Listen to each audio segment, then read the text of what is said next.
Buenos días por la morning. Pero hoy empezamos con otro libro, una de las cartas de la prisión. Sabemos que son cuatro: Efesios, Filipenses, Colosenses, Filemón. Entonces hoy estamos estudiando Colosenses. Vamos a empezar con con esta carta en la que desconocemos varias cosas, por cierto, ¿no? Hay varias cosas que no están así como muy claras, este, pero que de todas maneras nos da mucha luz, nos habla mucho de Jesús, eh, es de mucho beneficio para nosotros. ¿Cómo y cuándo empezó, a manera de más o menos de introducción, cómo y cuándo comenzó la iglesia en Colosas? No es muy claro.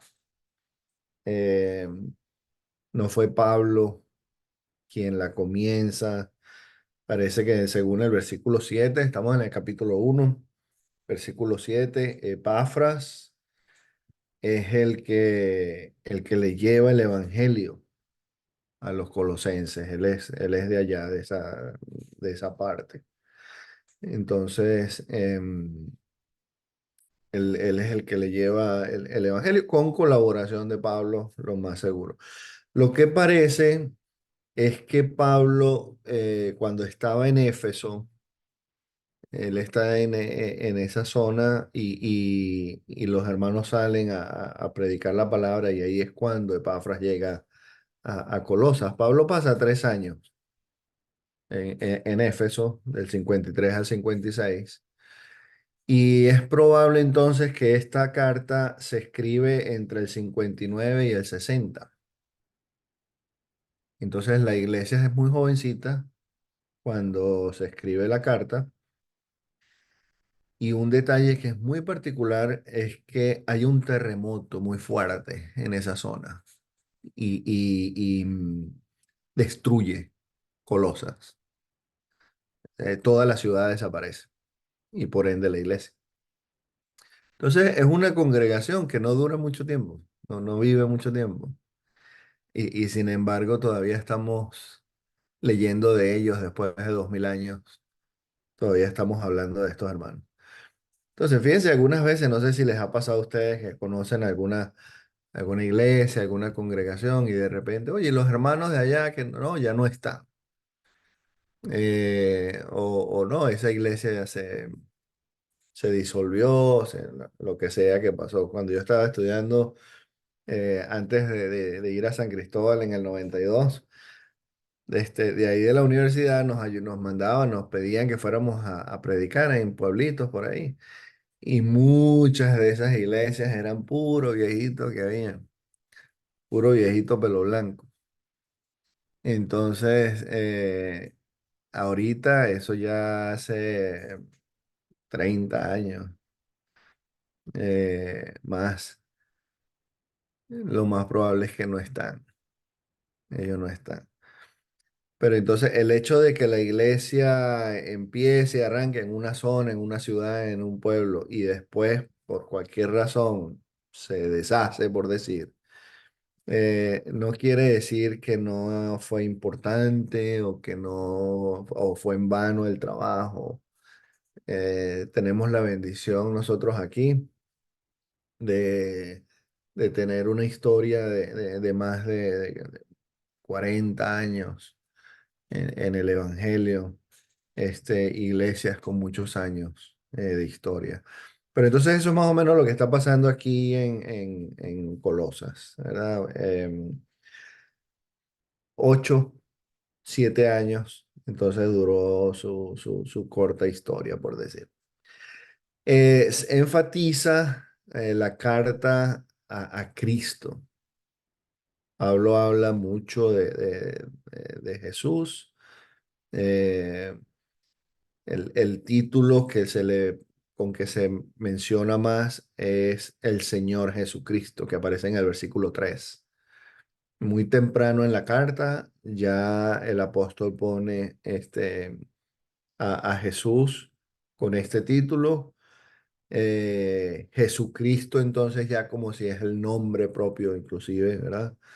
Eh, y en el resto de la carta exalta esa parte de Jesús, acordándonos entonces como Cristo, como el Mesías, ¿verdad? Como el ungido, el Señor, y lo pone como soberano, cósmico, sobre todo, el mundo espiritual, mundo terrenal.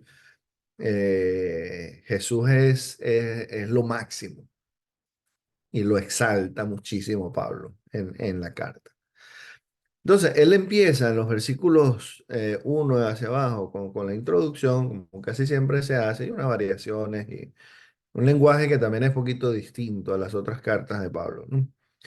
Pero entonces dice, perdón, Pablo, apóstol de Cristo Jesús por la voluntad de Dios y el hermano Timoteo, entonces él empieza, él no está defendiendo su apostolado, ni está sacando sus credenciales también para que la gente sepa, simplemente eh, está reconociendo que sí es mensajero de Dios, ¿verdad? Como apóstol.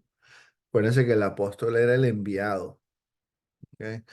Pero entonces este apóstol de Cristo Jesús, por la voluntad de Dios, no es él mismo ni las iglesias de aquí, es voluntad divina.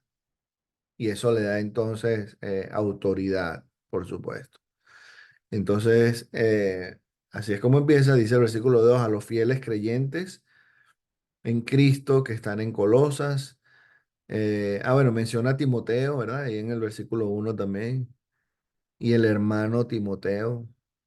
Eh, Timoteo no es apóstol y lo pone entonces como tampoco es coautor de la carta, es colaborador y está ahí con él, pero no tiene la misma función ni la misma autoridad, por decir. ¿Bien? Entonces, ese es más o menos como empieza. Él termina entonces ahí su introducción con una bendición que era muy común en las cartas de esa época, sobre todo en las helenistas. Y en este caso, él les bendice con gracia y paz, que en hebreo podría decirse shalom, que es una bendición completa, ¿verdad? Total, integral, es de bienestar físico, material, espiritual. No es sino hasta el capítulo 4 allá al final que nos dice que está preso. Entonces, no me acuerdo de otro pasaje por ahí que lo implique ni siquiera. Entonces, no se sabe sino hasta lo último, en realidad, para los que estaban leyendo esto por primera vez. Entonces, eso es más o menos el comienzo, ¿no? La introducción ahí de toda la carta. Entonces, como dijimos al principio, se enfoca en Cristo, dice el versículo 3 siempre que oramos por ustedes, damos gracias a Dios, el Padre de nuestro Señor Jesucristo. Ok, ese es el título. Lo hace a través de toda la carta. Y empiezan a salir entonces temas recurrentes, ¿no? Que a través de los 4 capítulos. Y uno de esos es el dar gracias. Entonces me interesó esto porque cuando vamos leyendo cosas así, en vez de solamente entender, ¿verdad? Que Pablo está dando gracias por los colosenses, pueden ser patrones para nosotros, señas para nosotros de por qué podemos dar gracias nosotros entonces. Y eso entonces enriquece nuestra oración, nuestra vida espiritual y la práctica, ¿verdad? De nuestras disciplinas espirituales. Entonces, por ejemplo, aquí Pablo le está dando gracias por ellos, por la misma gente. Entonces, Fíjense, hoy mismo también, ya en las dos oraciones de mis hermanos, cómo agradecemos por el día, pero por el hecho de estar aquí. Casi todos los días los que oran, oran agradeciendo porque estamos aquí viéndonos. Entonces es bueno darle gracias a Dios por los hermanos porque nos estamos viendo. A mí siempre me fascina esta actividad que hacemos en la mañana porque es una conexión que no tuvimos por años, décadas. Y de repente nos vemos todos los días, como si fuera, como si ya fuera normal. Hasta uno se da cuenta cuando se cortó el pelo el otro, que decía, ¿qué le pasó? Entonces, lindo y podemos entonces agradecerle a Dios por los hermanos, por la familia y otras cosas, ¿no?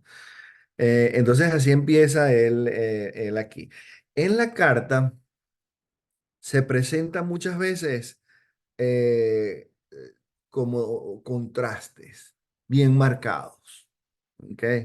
Hay dos, hay dos temas que son muy diferentes, dos escenarios muy distintos. Y en Colosenses, Pablo habla mucho, no me voy a meter con los capítulos de los otros hermanos que van a enseñar después, pero Colosenses habla mucho, Pablo, sobre poderes, autoridades, y estas son espirituales. Entonces, no es solamente porque nosotros hablamos muchas veces de la lucha espiritual, de la armadura, ¿verdad? De Dios que encontramos allá en Efesios 6, por ejemplo. Pero también, si se ponen a pensar cómo tratamos nosotros en la iglesia este tema, lo descartamos así muy fácil. Y me refiero a temas espirituales de, de seres angelicales que se rebelaron contra Dios, que tienen influencia en el mundo. Para los colosenses, eso estaba muy presente. Y lo que me acuerdo es como esas historias allá de aparecidos, de los llanos, por ejemplo. Me acuerdo una vez que estábamos allá en Socopó y don Miguel, el papá de Inés, empezó a echar cuentos de esos y uy, uno se pone grifo, dice el otro, se asusta porque entonces hay como una cosa que no entendemos que está como ahí, pero no queremos, como no sabemos mucho, no hablamos de eso. Entonces Pablo lo que quiere es darle a entender a los colosenses que Jesús, el Espíritu Santo, Dios, es superior a todo eso. Y que Él nos saca, fíjense como dice aquí en el versículo 13, por ejemplo, en el versículo uno, capítulo uno, perdón, capítulo uno, versículo 13. Él nos libró del dominio de la oscuridad. Entonces, eso para ellos no es solamente el pecado como lo queremos poner nosotros muchas veces, sino que hay como un mundo oscuro, espiritual, feo, que nos atrapa, que nos mata, que nos oprime. Y resulta que Cristo es quien nos saca de ahí. ¿Ok? Dice Él, Jesús, ¿verdad? Nos libró de la oscuridad, bueno, Dios en este caso, y nos trasladó al reino de su amado Hijo, en quien tenemos redención. Entonces, si hay un contexto aquí un poquito oscuro, ¿verdad? Que estaban viviendo entonces los colosenses, también dependiendo del tiempo, de la cultura, de lo que estaban pasando ellos. Pero entre estos ambientes que estaba hablando entonces está, por ejemplo, ahí en los versículos 12 y 13 luz, que es uno, y tinieblas y oscuridad, entonces, que es el otro, ¿verdad? También ahí en esos mismos pasajes tenemos el reino de su Hijo y el dominio de la oscuridad. Entonces, parece que fueran dos bandos más o menos iguales, ¿ok? En cuanto a influencia, a poder, a dominio. Por supuesto, sabemos que el reino de Dios, la iglesia misma, Dios mismo, superior a todo. Pero aquí donde estamos nosotros, hay fuerzas, fuerzas. Hay uno que es el que domina el mundo, la tiniebla, el pecado. Otro contraste bien fuerte está en los versículos 21 y 22, que en un lado tenemos alejados de Dios, enemigos de Dios. Y entonces por otro lado tenemos santos, intachables, irreprensibles.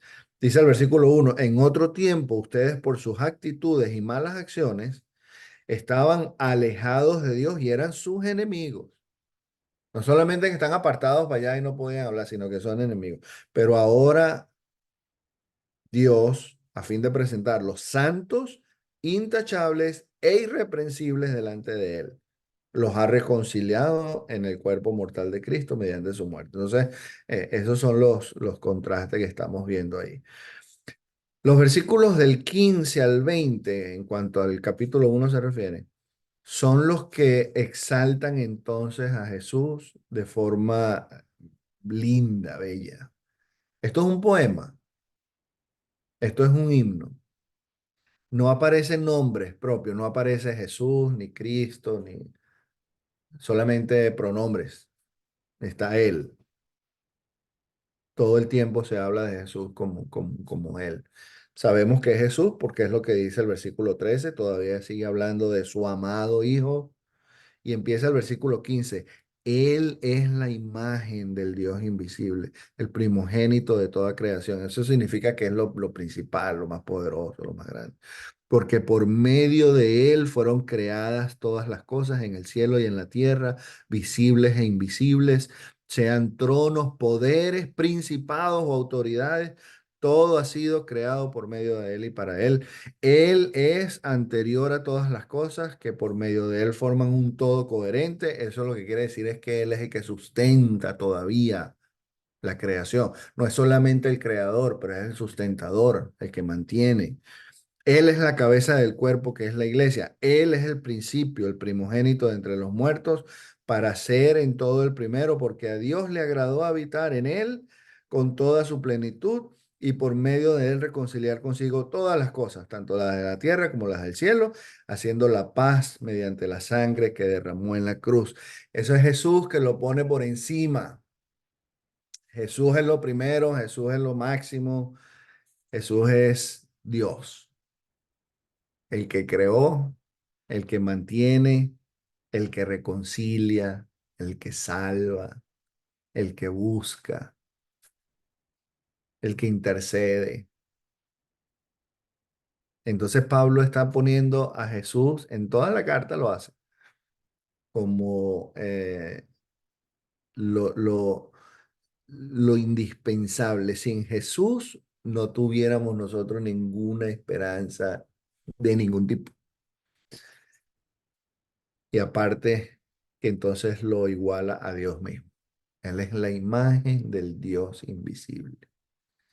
Entonces, mientras que estemos leyendo, vamos a ir buscando este tipo de cosas. Hay agradecimiento, hay intercesión. Otro rapidito, 9 y 10, que son los versículos también que escogió Beto al principio. Dice, desde el día en que lo supimos, no hemos dejado de orar por ustedes. Esta es otra oración. Entonces, aparte de agradecer, aquí está intercediendo, pero miren por lo que pide. Pedimos que Dios les haga conocer plenamente su voluntad con toda sabiduría y comprensión espiritual para que vivan de manera digna del Señor. Tenemos que aplicar lo que estamos leyendo. Tenemos que hacer lo que estamos escuchando. No podemos seguir o mantener un cristianismo que es solamente teórico, que es solamente de sentimiento, sino que vamos haciendo. Entonces, por supuesto, cuando entendemos lo que está en la palabra, lo vamos aplicando a nuestro contexto, a nuestra vida. ¿Qué hago hoy? ¿Qué hago hoy con esto que está aquí? Entonces, creo que fue Jonathan una vez la semana pasada cuando estábamos orando también. Antes de la clase, él mismo dijo, mira, ayúdanos a entender qué vamos a hacer hoy, cómo aplicamos esto, qué pasa después de que apagamos la computadora. Entonces, lo que tiene que pasar es que vivimos lo que estamos viendo, lo que estamos leyendo, por lo que estamos siendo instruidos. Entonces, aquí, esto es una parte importante, muy importante, pero relativamente pequeña. Muchas veces después estamos solos y nos toca entonces a cada uno hacer. Vamos al servicio, ayudamos al otro, evangelizamos, leemos, oramos, cantamos, meditamos, ayunamos, lo que sea que vamos a hacer, pero vivimos en la aplicación de la palabra. En realidad lo que hacemos es que hacemos la palabra carne y como lo hizo Jesús, lo debemos hacer nosotros también.